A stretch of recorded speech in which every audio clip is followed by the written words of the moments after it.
how much can you take before you are ready to call quits? It appears as though it doesn't take a lot to get Overwatch players to throw a hissy fit, at least judging by the amount of leavers I come across on a daily basis. But granted, I too have suffered enough to often consider leaving matches, whether competitive or not, out of sheer frustration. It is difficult to blame people for doing so because you never know how much BS was leading up to them eventually saying it's enough. Overwatch has this magical thing about it where it is simultaneously creating some of the most enjoyable, tense, or funny PvP matches I've ever played, while also hosting some of the most mind-bogglingly frustrating exercises in anger management to date. I mean, heck, if you saw the last episode, then you just witnessed my most recent losing streak as well as my desperate attempt of stopping it. Of course, not every loss is necessarily rage-inducing, but victory aside, there are a lot of things from heart counters to crowd control that can really tick somebody off. Funnily enough, some of my most annoying experiences in this game have ended with me winning. Not to try and tug at your heartstrings, but Zenyatta, by design, is not meant to survive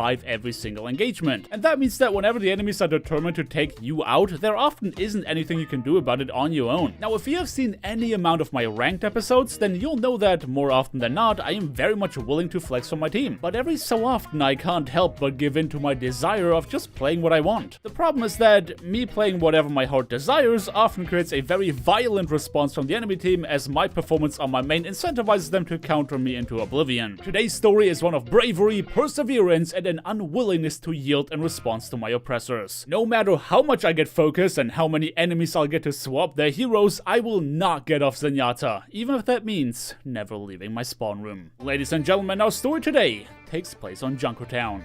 You can tell right from the get-go that we're in for a wild ride against those defenders, because of course they'd be playing Widowmaker on one of the best sniper maps in the game, but they are also going for an aggressive peek into our spawn room to start off the round. Of course, it is impossible to hide your disgusting odor when opening up with a sweaty play like that, allowing me to find and AOD them to make sure nobody gets taken out immediately. Something I couldn't do anything about, however, was stopping this stupid rodent from literally rolling up on our spawn doors and taking out my Ashe on high ground, because you know, that is something you should totally be able to do and get away with as a tank. Meanwhile, our own Hammond was proving that there are always two sides to a coin, and for every ball apologist that spawn camps a sniper, there's at least one who absolutely feeds their brains out when given the opportunity. Since our tanks didn't seem particularly interested in staying alive, much less escorting the objective, our Mercy McCree duo took up that responsibility, as everyone else was refusing to get near it as long as the enemy snipers were alive. Of course, my attempts of avoiding sniper sightlines by dodging the payload wouldn't make a lot of sense, so my first impulse was to find another angle to peek them without even bothering to try and duck after a butchered right click. At that point, Vitalize adopted a fine I'll do it myself attitude, taking up arms and marching onto the front line to create the space we needed to move forward. Of course, that eventually led to his demise, but naturally, our Mercy was there to the rescue. But just gaining ground wasn't good enough to win. We had to continue expanding our territory and hold what we fought for, but rather than aggressively taking angles to do so, our Ashe decided to take a chill pill in the bag, hoping for enemies to run into her crosshair while our team was getting annihilated by the opposing Widowmaker. It is worth mentioning that said Widowmaker was literally taking shots from our backline into our backline, which really speaks volumes for how perceptive our Ashe was. Sue was so oblivious that even after having been eliminated by the enemy Ashe and watching them walk into our backline, they still ignored that very same backline Ashe whiffing shots on them from behind before predictably solo-ulting them. Of course, I would have loved to help them, but I was currently busy getting spawn camped by the enemy Hammond. Refusing to believe that the slam hitbox was massive enough to reach me from so far away, I found myself regretting not popping Transcendence. This entire game was turning into a wash. Our tanks just kept feeding themselves into the grinder, our supports were getting spawn camped, and we only had one DPS player on our team showing evidence of their monitor actually being turned on. And the worst part was that our collective lack of perception meant that chances are nobody was even aware of any of these problems. And the fact that we continued to stagger onto the objective was definitely a testament to that. But alas, we weren't beaten just yet. The enemy Widow had made a swap to Hanzo and just taken out Vitalize, but since our spawn times coincided into 5 of us being here, I knew we couldn't waste this opportunity. Echo was getting predictable at that point, and I finally connected my volley with his face as he tried to flank from the same side again, equalizing this engagement and giving us an opportunity to strike back. The enemy Sigma made an attempt to stop us before we could gain ground, but that Transcendence that I refused to blow and getting spawn camp would now be what saves my team from complete annihilation. Of course, our Winston was nowhere near us, but the last couple seconds of my ultimate were enough to keep him alive for the time being. With us having stabilized, I entrusted the front line to the rest of my team while joining our Ashe push on the flank. And what a flank we managed to pull off. My Discord-supported body shots were softening the enemy backline up for Tsu to absolutely tear through them, finally taking an aggressive angle and showing how many hits they can click when there's no Hammond to stop them. That same Hammond had no choice but to desperately throw himself on the objective in an attempt of buying enough time for the rest of his team to follow suit, but at last, we had secured the first point. Now granted, my little flanking adventure during the last fight following my fight-saving Transcendence definitely put me on the enemy team's radar as a potential problem. And considering the fact that I had already been getting spawn camped multiple times in an attempt to capture the first point, my one-trick struggle was about to get much worse. But for the time being, I could enjoy the fact that we were the ones controlling the pace of the game, since the defenders didn't seem to be in agreement about whether they should recontest immediately or turn back to regroup. I realized by then that my Winston was playing rather recklessly, but I preferred that playstyle over them refusing to ever hit the W key, so the best thing I could do was melting the enemies away via Discord orb to allow him to stay alive. But again, only because we're winning does not mean I'm meant to stay alive, having to fend for my life against the enemy Hammond with the only thing keeping me alive being my godlike positioning and brilliant decision-making skills. Meanwhile, Vitalize was determined to keep the enemies on the stagger train by unapologetically flanking, and as much as some of you might be disgusted at the sight of a double fan the hammer play, as far as I'm concerned, the result justifies the means. Surprisingly enough, it was going well. A bit too well. Little did I know at that point that the enemy team continued to swap their composition to reinforce their target priority, and I was on their hit list. Echo was no longer satisfied with taking me out from afar, now swapping to Doomfist to get up close and personal, and of course I felt myself taken out in an instant. There were two simple truths at play that cost us a second point cap. Number one was the fact that we somehow found a way to play split apart on the exact section of the map that is literally just a corridor, allowing the enemies to isolate and pick us apart. And number two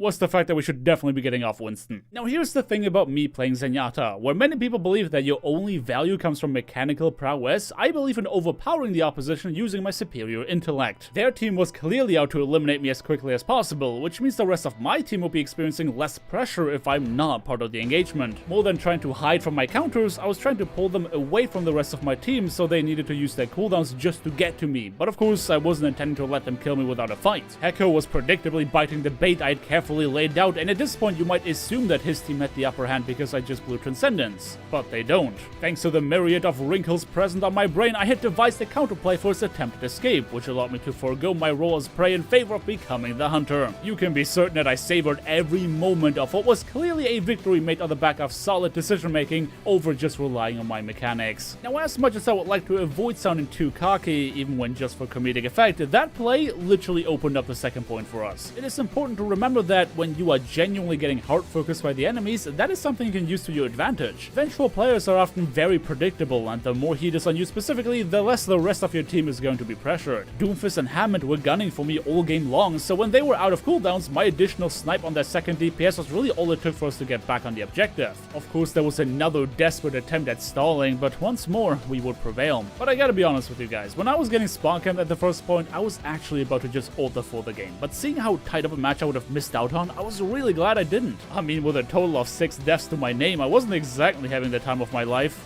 Okay, make that 7. Despite my sudden and unfortunate demise, my tanks continued to secure space up ahead to make sure that the defenders can't just walk all over us after we fought so hard for that last point. Thankfully, the payload hadn't advanced too far from our latest spawn and I could rejoin my comrades in no time at all. Granted, by this point in the game, I had realized that we developed something of a song and dance. After an initial struggle, we start dominating our way through the map until we are just shy of capturing before the enemies strike back. If that pattern continues, that would mean that we actually come out victorious by the end of it. However, considering the spawn advantage that defenders enjoy at the last point, I wouldn't bet on it. And let's not forget that part of that song and dance was Vitalize going on the flank, of which the result seems to be determined by a dice roll. Though he successfully secured 2 eliminations with his Deadeye before getting eliminated this time, so I guess that's kind of a win-lose for once. Of course, the enemy Hammond wasn't done disrupting us, and after healing up on the Mega Health Pack, he decided to beeline it straight towards me in an attempt of ending my dominance. My prime directive was keeping my team as much as our momentum alive, so using Transcendence to clean up the minefield was a no-brainer for me. But what I didn't consider was the unfortunate fact that the hitbox of these explosives is bigger than their model, which resulted in our Mercy getting booed from one into another.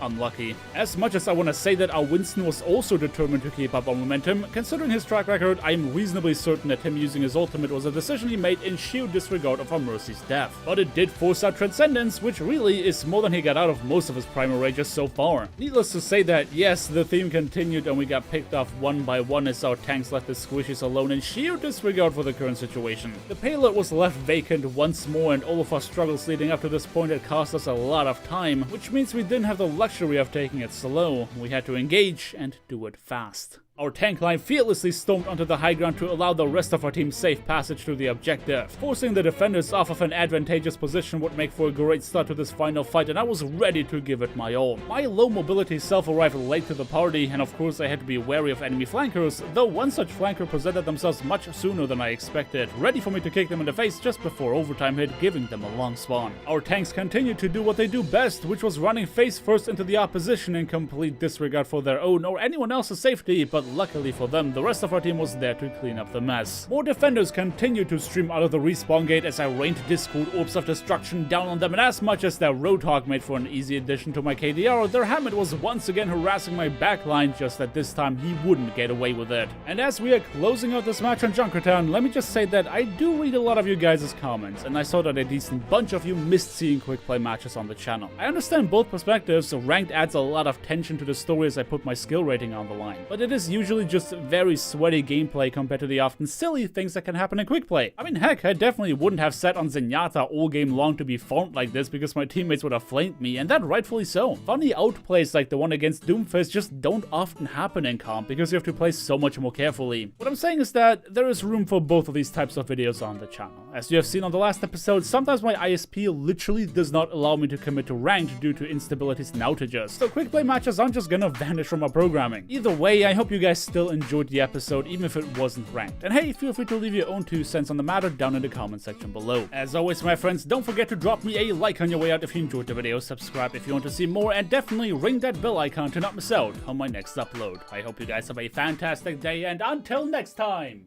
peace!